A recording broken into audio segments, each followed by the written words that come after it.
XDefiant had the potential to be the next big thing in the FPS world, but after playing it extensively, I can confidently say it misses the mark in so many ways. Let's break down why this game just isn't fun. Target spot. Flashbang out. Look up. Here they come. Fire up high. Yeah, that's it. So first up, we're going to talk about the netcode. XDefiant suffers from some of the worst network issues I've ever encountered in a modern shooter. You're constantly dying around corners, bullets feel like they're traveling through molasses, and hit detection is all over the place. I have a few different clips that I took from my last stream playing XDefiant that I want to show you just to kind of highlight how frustrating this issue is. That's frustrating. Okay, the netcode really needs a lot of work. Like, I am significantly around that corner for a long period of time. Am I garbage or what? See, like, I feel like that was around the corner too. Oh my god, I really nailed that guy around the corner. I can hear, buddy. Man, you see how long he was like around the corner before? Around the corner. Zone is contested. Yeah, I thought it was around the wall there, but Zones. Take I guess them I and wasn't. keep them. I am so far around the corner when he hits me there, like that, like I can't even see him anymore.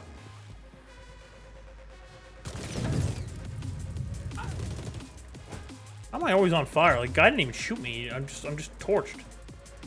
Fortunately, XDefiant developers aren't ignorant on the issue of netcode and hit registration.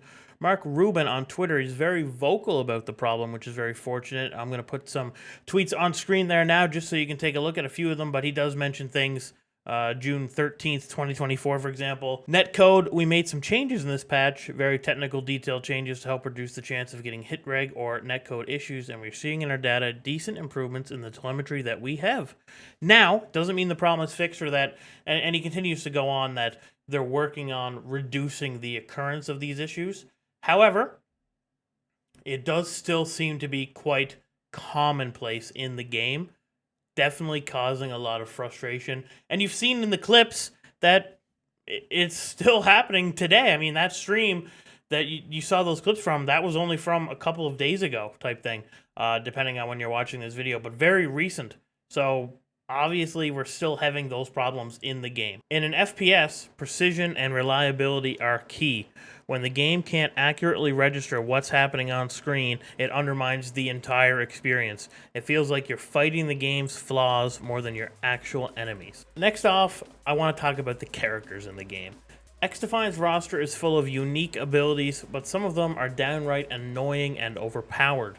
Take Phantom, for example. They have a mag barrier that blocks bullets, a blitz shield that acts like a riot shield, and increased health as a passive trait. This makes them incredibly hard to deal with in a fair fight.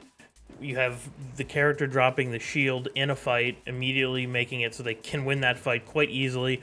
Riot shields in any FPS game are beyond annoying and frustrating to deal with because it's a new mechanic, a new thing for the player to deal with that doesn't happen in the majority of gunfights. So it can be a very frustrating experience that damages the pace of the game. Then there's Cleaner. They have an incinerator drone that's an instant kill, a firebomb that acts like a no-damage suicide vest, and incendiary rounds that can kill you even after you've won a gunfight. It's just too much. Now I'm going to show a few clips, and some of them are quite funny, I admit, of me on my last stream playing through, trying my best to give the game a fair chance, but all these things added up, they just really remove a lot of the fun for me. Underway. Adapt. Defend our zone. Yeah, I knew that was coming. This might burn a lot. Why'd that guy detonate? Did he get a kill? He did. A rat. And they gotta remove that.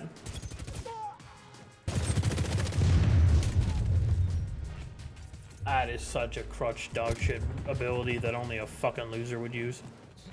And I have Spider-Bot on, but that's worse.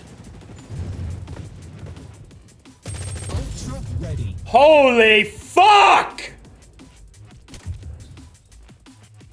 You're staring Who was at like, yeah, fighting its you know what we should do? We should put a suicide fucking vest, but when you activate it, it actually doesn't kill you at all. It literally only kills the guy that's up your ass. We are so smart. We're the fucking smartest game. Only I could push some last-minute bulletproof tactics to your ops pad. Oh my fucking god, remove it from the fucking game. Remove it, remove it, remove it. It's so fucking stupid. It's the stupidest fucking thing in this game, is that ability. Capture zone A is at risk. What killed me? Flaming shot killed me? And, like... I gotta get all that shit out of the game.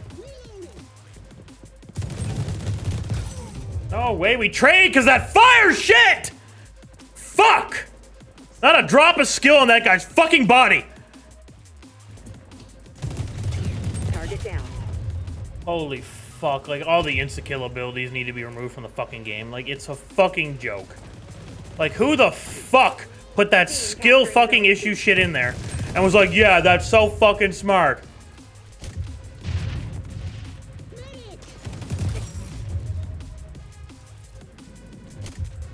Half my deaths are from some insta-kill shit. And just to make matters worse, we have DeadSec's Spiderbot. This little guy latches on your face, preventing you from seeing, aiming, or moving. If it hits you in a fight, you're almost guaranteed to lose. These abilities feel cheap, and they really disrupt the flow of the game.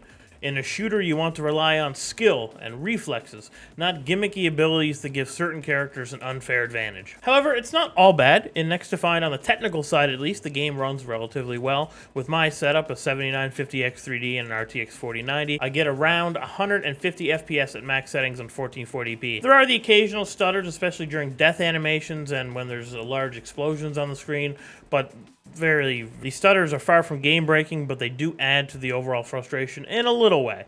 When you're already dealing with netcode issues and overpowered abilities, even a little minor hiccup here and there, it can definitely add to the annoyance factor for sure. I think one of the biggest reasons why XDefiant might not be as engaging as other competitive shooting games is a lack of kill streaks. Like, Call of Duty has been a dominant FPS game in the market for well over a decade, and kill streaks are one of the biggest parts of that. XDefiant just doesn't offer much to strive for mid-match. Kill streaks, on the other hand, can help skilled players carry their team, and they add another layer of excitement, something XDefiant is solely missing. When you have kill streaks, it allows better players to help bridge the gap if they have lower quality teammates. So you get kind of a more enjoyable experience that way as a better player, because it allows you to kind of carry the team in a way that you otherwise couldn't if you didn't have those kill streaks. As well, kill streaks add something for all players to try and strive for, whether you're going for the highest end kill streaks, you know, highest risk, high reward, or low risk, low reward kill streaks like in Call of Duty with a UAV, counter UAV, etc. Something to strive for while you're playing in XDefiant. Another issue is an excessive downtime between matches. Players don't want to sit in lobby for minutes, they want to play. This could definitely be optimized for better player experience. It's not just about the wait, it's about the flow of the game. Long waits kills the momentum and can make you lose interest quickly. It's a smaller issue compared to some of the rest, but it is one that adds up over time. And for longtime viewers of the channel, they know very much dislike waiting in a lobby after a game. I want the next game to start up as soon as possible. Like, the match ends, I'm in another game, spawned in and playing 15 to 20 seconds later. To me, that is the optimal experience for the player. I understand why game developers don't want something like that, because they want to give you time to look at the shop, give you time for this, give you time for that. In reality, if I want time to look at those things or do those things, I'm just going to exit the queue. You know, I just want to play. But XDefiant, again, suffers from this that many other shooting games and many other games in general suffer from at the moment too. You know, in conclusion, XDefiant isn't a bad game per se, but it's just one I don't find very fun to play. Between the inconsistent netcode, the overpowered abilities, the lack of engaging features, and the excessive downtime, to me, it just doesn't hit the mark. With some more time in the oven, say 6 to 12 months of additional development and balancing, XDefiant could become a solid game to play. But in its current state, I'd really only recommend it to people if you're desperate for an FPS and the free price tag is just too enticing for you. Otherwise, there's there's definitely more fun competitive FPS options for you to play out right now. Before you go, I just want to thank everybody for watching. If you've had similar experience with XDefiant or have some thoughts of your own, please drop a comment below. Don't forget to like, subscribe, and hit that notification bell for more honest thoughts. Until next time, game on.